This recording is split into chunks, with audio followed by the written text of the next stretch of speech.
Baik, selanjutnya saya akan menjelaskan tentang komunikasi antar pribadi. Menurut Joseph A. De Vito, komunikasi antar pribadi adalah proses pengiriman dan penerimaan pesan antara dua individu atau antar individu dalam kelompok dengan beberapa efek umpan balik seketika atau segera. Jadi, komunikasi antar pribadi itu pengiriman dan penerimaan pesan antar dua individu atau antar kelompok dengan beberapa efek umpan balik. Nah, dengan demikian komunikasi interpersonal adalah komunikasi yang terjadi antar individu yang saling bertatap muka dan memungkinkan setiap individu menangkap reaksi orang lain secara langsung, baik secara verbal maupun nonverbal. Jadi kita itu saling bertatap muka dan kita dapat menangkap reaksi ketika kita lagi berkomunikasi dengan orang lain, baik secara verbal maupun secara nonverbal. Selanjutnya yaitu ada komunikasi antar pribadi memiliki peran penting dalam kehidupan individu. Adapun peran komunikasi antar pribadi yaitu sebagai berikut. Yang pertama, komunikasi antar pribadi meningkatkan perkembangan intelektual dan sosial. Yang kedua, membentuk identitas atau jati diri kita dengan adanya komunikasi antar individu lainnya. Jadi peran komunikasi antar pribadi itu meningkatkan perkembangan intelektual. Ketika kita berkomunikasi dengan orang lain, maka ada penerimaan dan pemberian pesan antara kita dengan orang lain, maka itu akan mengembangkan intelektual kita, yang dimana kita dapat menerima informasi dari orang lain dan itu akan mengembangkan intelektual kita. Dan peran dari komunikasi antara pribadi yaitu ada membentuk identitas atau jati diri kita dengan adanya komunikasi antara individu lainnya. Jadi ketika komunikasi antara pribadi dilakukan antara kita dengan orang individu yang lain, maka akan terbentuk identitas kita itu seperti apa dengan adanya komunikasi antara kita dengan individu yang lainnya. Nah, jadi peran komunikasi antar pribadi ini sangat penting dalam membentuk jati diri kita. Siapa kita? Karena dengan melalui kita makin memahami jati diri kita adalah ketika kita semakin berinteraksi dengan orang lain, maka kita akan memahami diri kita ini seperti apa. Selanjutnya yaitu ada menjadi bahan perbandingan persepsi orang lain dengan persepsi kita sendiri dan menjadi dasar mencari jalan keluar dalam perbedaan yang terjadi. Nah, peran yang ketiga yaitu menjadi bahan perbandingan persepsi orang lain. Ketika kita melakukan komunikasi antar pribadi, maka kita akan membandingkan persepsi orang lain dengan persepsi diri kita sendiri. Apa nih yang berbeda antara persepsi individu yang lain dengan persepsi kita sendiri, dan mencari jalan keluar gitu dalam perbedaan yang terjadi. Jadi persepsi yang dilakukan juga mempengaruhi. Nah, peran yang keempat di dalam komunikasi antar pribadi yaitu yang keempat ada kesehatan mental. Nah, kesehatan mental itu yang baik terlihat dari cara kita berkomunikasi dengan orang lain. Ketika kita mempunyai kesehatan mental yang baik jiwa, kita mempunyai kesehatan mental yang baik dan tidak emosi dan segala macamnya, maka itu akan mempengaruhi cara kita berkomunikasi. Tetapi ketika kita orangnya adalah emosian, kita gampang stres, maka itu akan berpengaruh ketika kita berkomunikasi dengan orang lain. Ketika kita orangnya yang sangat emosian, maka ketika kita berkomunikasi dengan orang lain pun emosi yang ada dalam diri kita itu akan kita bawa kepada orang lain, dan orang lain pun mungkin tidak merasa nyaman dengan emosi yang kita punya. Atau misalnya kita sedang stres, kita sedang bad mood, dan kita berkomunikasi dengan orang lain, stres yang kita rasakan dapat kita tularkan kepada orang yang kita ajak berkomunikasi. Jadi kesehatan mental yang baik itu terlihat cara kita berkomunikasi dengan baik. Ketika kita marah-marah, emosi kita lagi benar-benar meledak dan kita marah-marah, dan itu akan mempengaruhi cara kita berkomunikasi dengan orang lain. Kita sedang emosian, kita membawanya ke orang lain pun kita dapat marah-marah kepada orang yang kita ajak berkomunikasi. Jadi itu tadi ada peran di dalam komunikasi antar pribadi. Yang pertama itu tadi meningkatkan perkembangan intelektual, yang kedua membentuk identitas atau jati diri kita, yang ketiga menjadi bahan pertimbangan persepsi orang lain dengan persepsi diri kita, yang keempat yaitu adalah kesehatan mental. Nah, apalagi nih? Nah, selanjutnya itu adalah kemampuan yang harus dimiliki individu dalam berkomunikasi antar pribadi. Nah, kemampuan apa sih yang dapat kita harus punya di dalam kita melakukan komunikasi antar pribadi? Yang pertama yaitu kemampuan saling memahami. Ketika kita berkomunikasi dengan orang lain, maka kita harus dapat mampu memahami apa yang diutarakan oleh lawan bicara kita, yaitu ada sikap percaya. Ketika lawan bicara kita mengutarakan apa yang dia rasakan, maka kita mempunyai sikap memahami dengan kita menjadi orang yang dapat dipercaya dengan segala informasi yang dia katakan.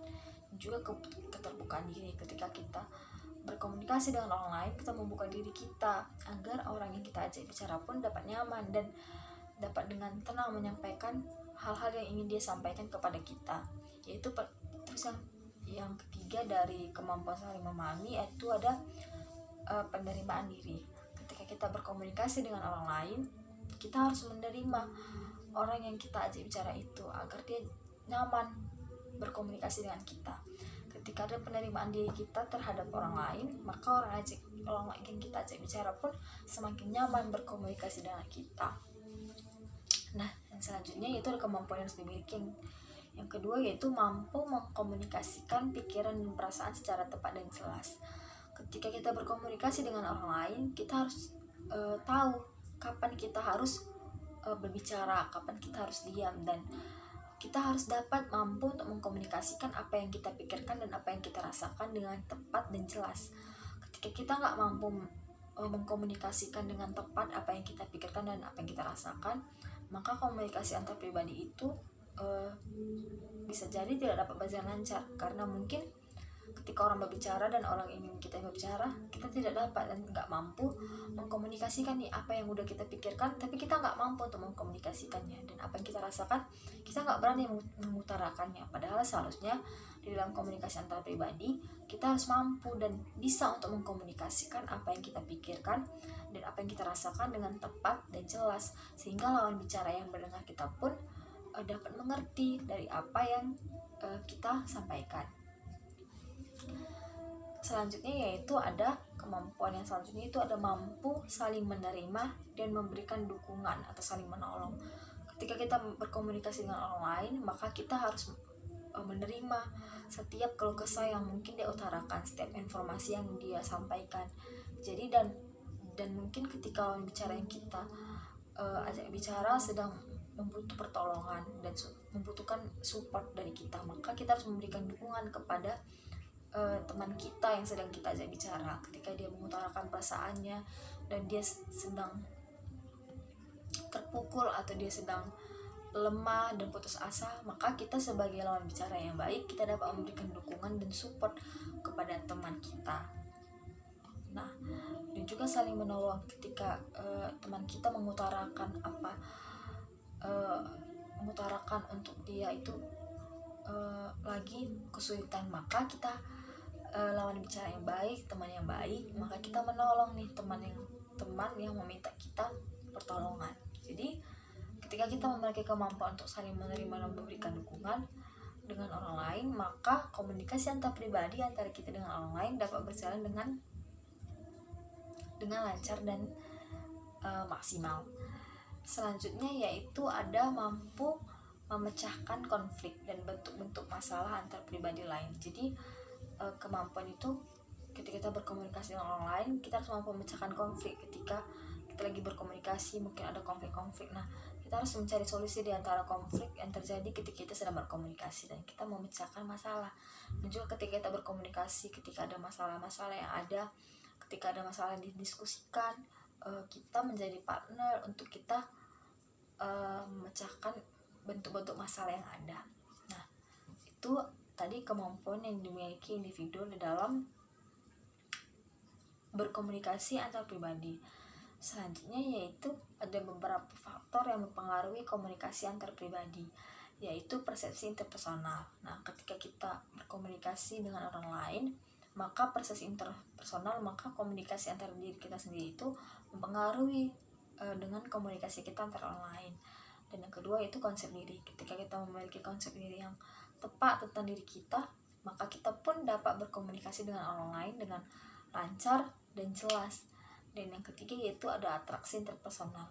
Ketika kita sudah beratraksi dengan diri kita sendiri, kita sudah dengan tepat berperilaku dengan diri kita sendiri, maka dengan orang lain pun kita dapat dengan tepat berkomunikasinya. Yang keempat yaitu ada hubungan interpersonal. Ketika hubungan interpersonal dengan diri kita sendiri, ketika kita bagus dengan diri kita sendiri, kita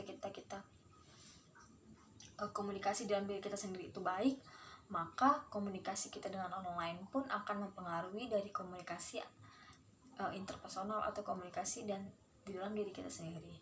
Nah, itu tadi ada faktor-faktor yang mempengaruhi komunikasi antar pribadi. Nah, selanjutnya aku mau menjelaskan tujuan komunikasi antar pribadi. Nah, komunikasi antar pribadi itu merupakan action oriented atau berdasarkan aksi. Nah, ialah suatu tindakan yang berorientasi pada tujuan tertentu. Nah, jadi tujuan komunikasi antar pribadi itu bermacam-macam. Nah, yang pertama yaitu ada mengungkapkan perhatian kepada orang lain. Ketika kita berkomunikasi dengan orang lain, kita mengungkapkan nih rasa simpati kita, empati kita kepada orang lain, dan kita memperhatikan ketika lawan bicara kita yang sedang berbicara kepada kita membutuhkan perhatian kita. Yang kedua yaitu menemukan diri sendiri. Ketika kita berkomunikasi dengan orang lain, maka kita akan semakin tahu diri kita itu seperti apa, dan orang lain pun dapat mengoreksi diri kita itu seperti apa. Jadi kita semakin menemukan diri kita sendiri, dan itu dapat semakin mengoreksi kita untuk menjadi lebih baik. Yang ketiga yaitu ada menemukan tujuan dari komunikasi antar pribadi. Ketika menemukan dunia luar, kita berkomunikasi dengan orang lain, maka kita akan semakin mendapat banyak wawasan, dan kita akan semakin melihat sekeliling kita yang enggak cuma hanya di lingkungan kita, tapi kita bisa melihat lebih luas. Yang keempat tujuannya itu adalah membangun dan memelihara hubungan harmonis. Ketika kita berkomunikasi antar pribadi, kita dapat memelihara hubungan yang harmonis antara kita dengan orang lain. Karena dengan komunikasi yang terus-menerus dilakukan, maka hubungan yang harmonis pun dapat terpelihara. Selanjutnya itu mempengaruhi tujuan komunikasi antar pribadi itu mempengaruhi sikap dan tingkah laku. Yang keenam yaitu adalah mencari kesenangan atau sekedar menghabiskan waktu. Kita berkomunikasi, bisa saja kita bosan. Nah, kita berkomunikasi dengan orang lain, itu dapat kita bersenang-senang dengan orang lain. Yang ketujuh yaitu adalah menghilangkan kerugian akibat salah komunikasi. Yang kedelapan yaitu adalah memberikan bantuan atau konseling. Ketika kita berkomunikasi dengan orang lain memerlukan bantuan kita, maka kita dapat memberikan bantuan atau dapat memberikan saran-saran kepada orang lain. Demikianlah hasil pemaparan saya tentang komunikasi antar pribadi. Semoga yang dapat saya sampaikan bermanfaat bagi teman-teman sekalian. Terima kasih.